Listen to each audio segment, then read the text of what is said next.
Hello, we are happy to present a three-part series on building up the domestic church.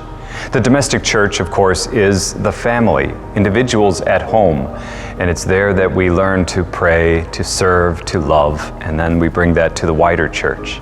But especially now in this time of the pandemic, a time of isolation and social distancing, it's important, above all, to pray and spend time alone and with our families in prayer. We're happy to provide you with a couple of examples of individuals and families who pray together, who practice their faith together. And we give this to you as an example of something that you could do in your own home or with your own family. Of course, there are many other ways to pray as well, but we're happy to provide these for you. I now introduce to you the Hrbaceks. Our Bible study was a very wonderful group that we had, and we met every Sunday after 8 o'clock Mass. And it really, the studies that we did really broadened our spirituality. I mean, learning from each other was phenomenal. And then when, the pandemic hit, we weren't able to meet. We had some members that still wanted to carry on, and one of them just happened to say, hey, what if we do Marian apparitions? Right. And can everybody, can we meet once a week? And we kept our numbers low and we kept our distance, but we made it social also, and we would share a meal together and do our homework and watch a video, and it made all the difference. And it's really good because you don't have Jeff Cavins do the deep dive for you, or Bishop Barron do the deep dive. We're doing the deep dive into these studies, right, and we're getting really a lot out of it. It helps us, with that spiritual development. It helps us with the community too. I mean, it's really been a lifesaver for us. Well, and it is a little bit more structured, that structured, purposeful time to explore your spirituality, and our faith.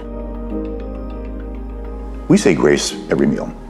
Well, we say grace here, and it's turned not just into grace, but it's grace, save us, protect our kids, protect our grandkids. We have a whole list of people that we're praying for.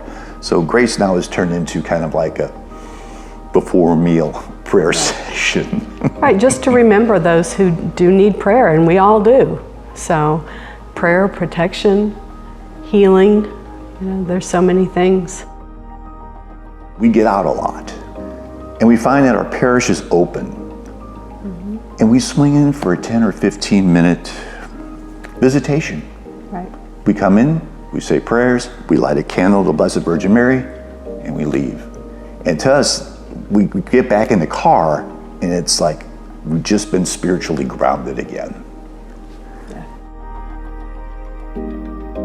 We did not realize how much we would miss Mass and that sense of community. It was very different than having that in-person community with us. And we really didn't realize that until we were back in the church. And that first time was extremely emotional. We thought we were doing really good for a couple of old people, saying, boy, we can get the Mass streamed on our phones. Well, that worked pretty well. And then we figured, wow, if we can do that, then we got on the computer, and then we figured out how to put it on a TV set, and we're out walking around the house, high-fiving at each other, saying, this was really awesome. And it was. And it was good. It wasn't the same.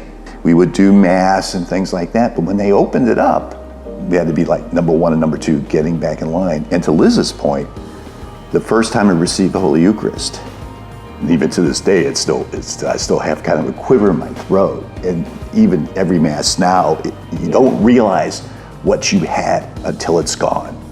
And it comes back just so much more powerful. Yeah. I know that has to be difficult for people who miss the community, the sense of having friends there. You have a social part of that community.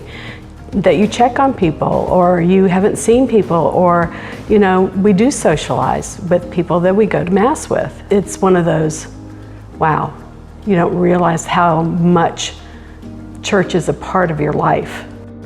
You get out of it what you put into it.